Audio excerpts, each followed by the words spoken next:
Oh, we're just gonna go look at property in Montana. Property to Build on. No, that's the secret. Janelle's talking about possibly moving with. Flagstaff no longer feels permanent, and if I had another option, I would probably take it. They know that I suffer from FOMO about my family. I've never seen someone claim to be a victim as much as Kody.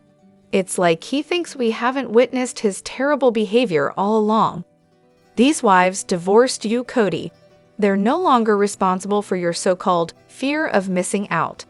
They're free to do whatever they want, and it's none of your business anymore. They're not your family, and you're not their problem now. He's so absurd. He hates being left out, but constantly isolates himself with his actions. Someone really needs to give this guy a reality check. That's just a funny way of saying he's jealous when others have fun, without him being the center of attention. I can't watch this show anymore. When Garrison passed, even if they need the money, they should stop making these shows. It can't be healthy for the kids' mental well-being. They should step out of the spotlight and protect those children. Hate to break it to you, Kody, but they don't even think about you. Their lives are overflowing with new joys, and they're embracing it wholeheartedly. You reap what you sow. My Kelty mentioned that he never visits her. She's always the one making the effort. If he really cared about missing out, he'd visit his kids, but he doesn't care. Kody, you ignored all your wives' needs ever since Robyn joined the family. She became your soulmate, and now she's your only wife. You've made your choices, and now you have to live with them. This was bound to happen. Meri should have left years ago when you stopped caring after she couldn't have kids. Janelle wanted the family, but Christine wanted both, a family and love. She used to be the favorite before Robyn. Now he's lost closeness with all of them, except Robyn. Hello everyone, welcome back to my channel, Reality Nexus X. It's me, Elena here. I hope everyone is having a wonderful day. Keep watching, so let's dive into today's video. They know that I suffer from FOMO about my family. That excludes me is a punishment to me. FOMO, seriously? Where was Kody when he stopped speaking to some of his kids during coronavirus? Where was he when he couldn't be bothered to go with his daughter for her surgery? All I can say is, karma's coming for Kody. You excluded your wives and children for months during coronavirus with your over-the-top rules. How about taking some responsibility instead of blaming everyone else? If I were them, I'd move as far away from you and your beliefs as possible. Doesn't he realize he caused all this? He's the one who pulled away from his wives and kids. When his daughter needed surgery, he claimed he couldn't go, but had no problem officiating a friend's wedding. He even took his stepdaughter to get her ears pierced, which wasn't necessary. The surgery, however, was. His kids see how he treats them. That's why they leave him out. Kody is so narcissistic. Moving on isn't a punishment for him. It's about picking up the pieces and rebuilding their lives. He doesn't suffer from FOMO. If he did, he wouldn't have behaved the way he did during coronavirus. He could go dance at a wedding but wouldn't be there for his own kids. Maybe if he hadn't traumatized his other 3 wives and children by only caring about Robyn, he wouldn't have to worry about his so-called FOMO. He didn't care about his wives while he was married to them, and now he wants to be involved. They're excluding him now because he has been consciously excluding his first 13 children since Robyn came into the picture. Robyn played the damsel in distress and was quick to get her children adopted by Kody. She manipulated Meri into divorcing Kody so she could save her kids from their biological father, have Kody legally adopt them, and secure her place at the top. She's the legal wife, the one who could collect child support if they divorce, and she might be in the best financial position among all the parents and spiritual wives. Just my opinion, and I apologize if I've said anything inaccurate. Additionally, Kody's forgotten and fatherless children. Every time Kody refers to Christine's kids or Janelle's kids, it sounds so strange to me. I wonder if it's a polygamy thing. To me, it's incredibly offensive. Sure, it takes a little more effort to say my children with Christine, but for the sake of the Brown children's mental well-being, you'd think the family would make that effort. Kody uses women and the children he fathers as pawns in some bizarre afterlife fantasy. He's a total psychopath. Kody claimed he couldn't go with Ysabel for her spinal surgery because it was too long for him to be away from his family. But isn't Ysabel his family? Kody refers to Christine's kids, or Janelle's kids, because he only sees Robyn and her children as his real family. By distancing himself from the OG-13, he's making it clear to the viewers that he has no interest in being a father to them. What really bothered me was how unfazed he was about Ysabel's surgery. But when he and Robyn had coronavirus and had to quarantine from Aurora, he was devastated to be 50 feet away from her. Moreover, Janelle's most underrated moment doesn't get nearly enough attention, and I'm surprised even TLC didn't play it up more. It happened when Kody and the wives were hanging out with another polygamous family. The conversation shifted to the wives discussing their moods during their periods, with the men chiming in too. It was the typical stuff, talking about being grouchy and unpleasant to be around, but Janelle was having none of it. She told the group something along the lines of, "I'm going to leave if this is the topic of conversation." They kept talking, so Janelle literally got up, made another remark about how uncool it was, and walked away from the dinner. The usually non-confrontational Janelle just left, and it barely got any attention. In most reality shows, when someone storms out of a dinner, it's super hyped in the previews and they milk every ounce of drama. But here, they showed it briefly, had one or two short reactions from the wives, and then it wasn't brought up again. What's more, no one at the table seemed too bothered, surprised, or even concerned that Janelle left. They just casually carried on. I often think about that scene when watching the show. It made me respect Janelle even more because it takes guts to call something out in front of that many people, and when she'd had enough, she simply removed herself from the situation. She didn't force herself to sit through it. It was so out of character for her, which makes me wonder what might have been going on behind the scenes, or if this topic was particularly sensitive for her. During a rewatch, I was also surprised to notice how often Janelle walks out of situations she doesn't like. However, in the last season finale, Robyn, Kody, and Meri were discussing the plans for the Coyote Pass property. Meri asked about Christine's share and seemed a bit annoyed when Kody mentioned that it now belonged to him. Robyn made a joke about how if she and Kody were to split, she'd need her piece separate from his so she could provide for her 5 kids. She then added that Kody's portion could be for the rest of the kids. Kody gave her a look and said, "No, that's not how I see it." Before he could explain further, Robyn cut him off. I think she knew he was about to reveal that he no longer plans on leaving anything to the other kids, and she didn't want the OG-13 to hear that. Do you guys think Kody will leave anything to Meri, Christine, or Janelle's kids when he passes? Obviously, Coyote Pass isn't the only asset that would be passed on. There's likely money and maybe even a collection of random D-list paintings in his will. Do you think the older kids will get any of it when he dies? Or has he rewritten his will to only include Robyn's kids, or maybe no one at all? I'd be surprised if he even has a will. That would require foresight, planning, and spending some money, things he doesn't seem too keen on. Without a will, everything would automatically go to Robyn, which might be exactly what he wants. I'm also curious about what he was going to say before Robyn cut him off. It reminds me of when they were looking at the land, and he was about to reveal something, but Robyn quickly reminded him he hadn't eaten. Suddenly, the meeting ended because he needed a snack. But sure, he doesn't have a head wife or let anyone control him.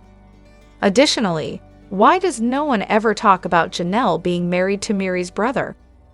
I feel like that's a significant reason for the tension between Janelle and Meri.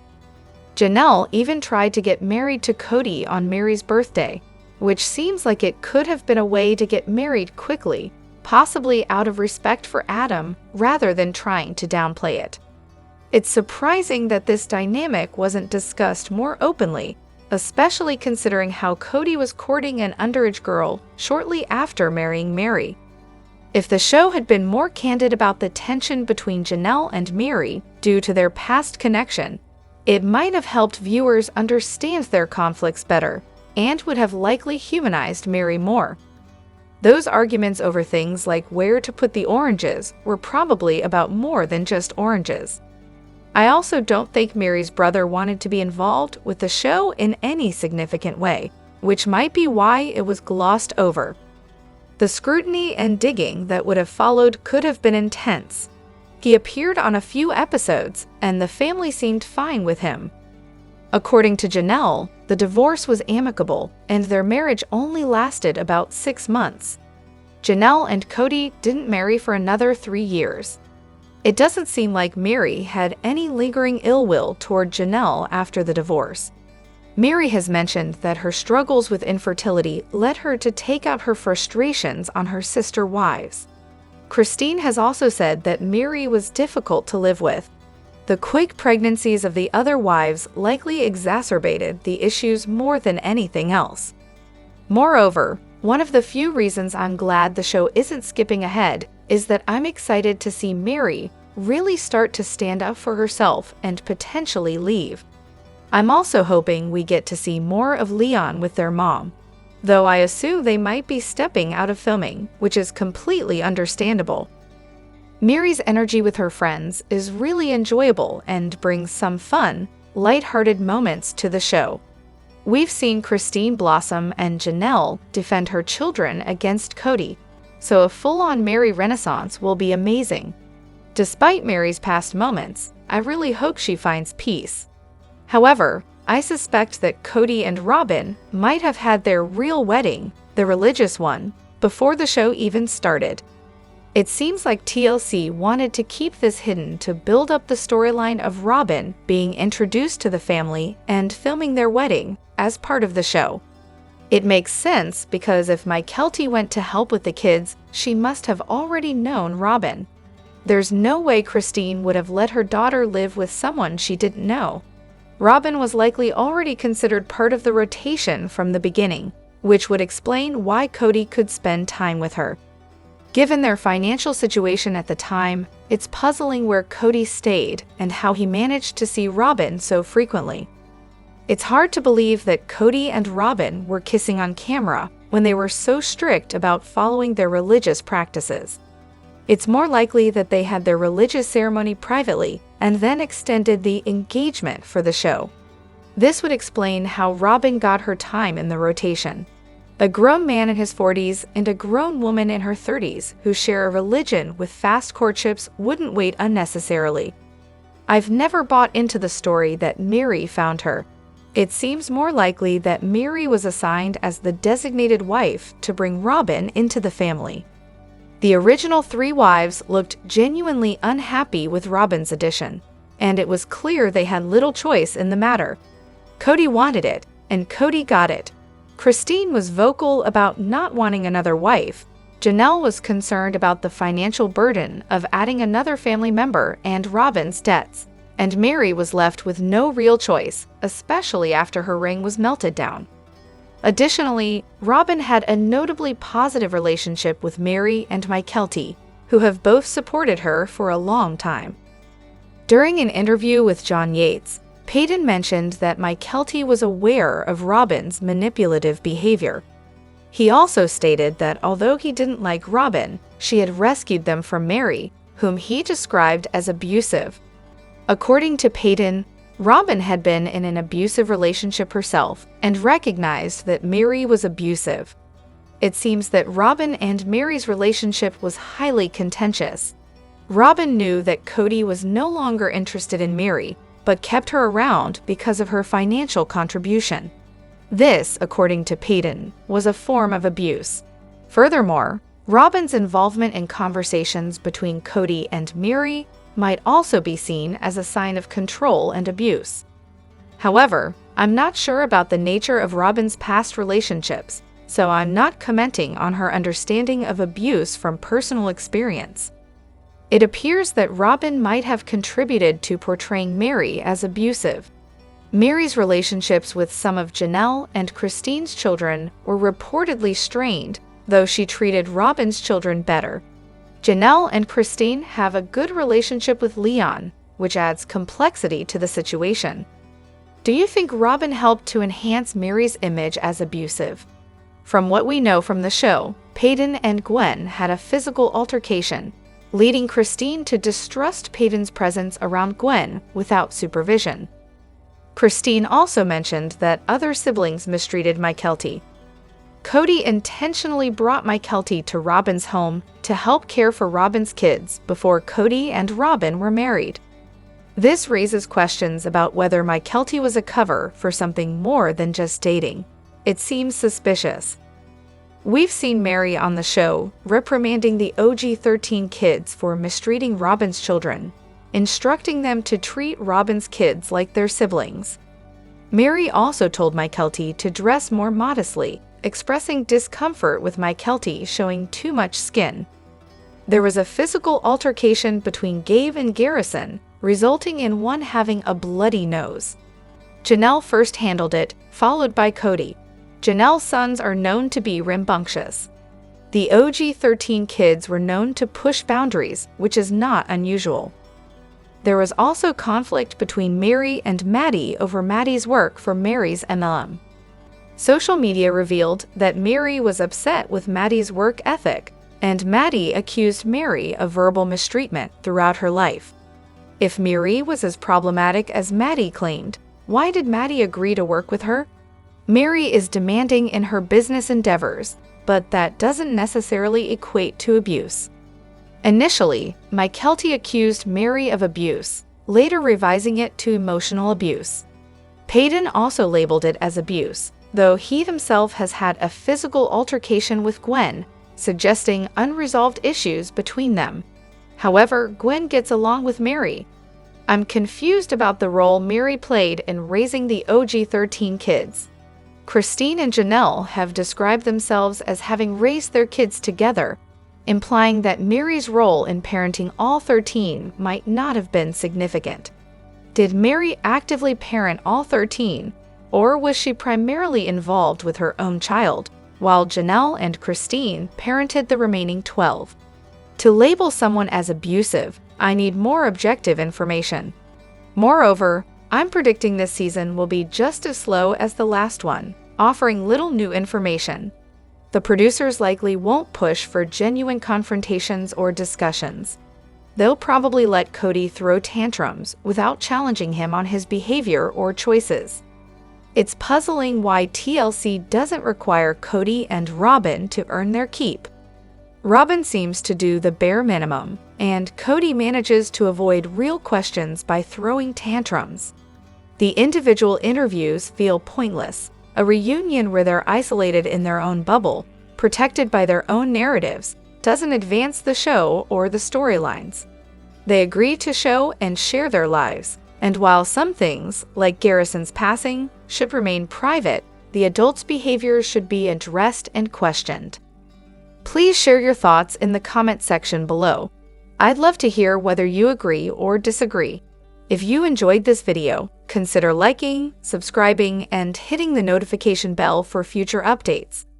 Your feedback is important, and I look forward to seeing you in the next video. Thank you.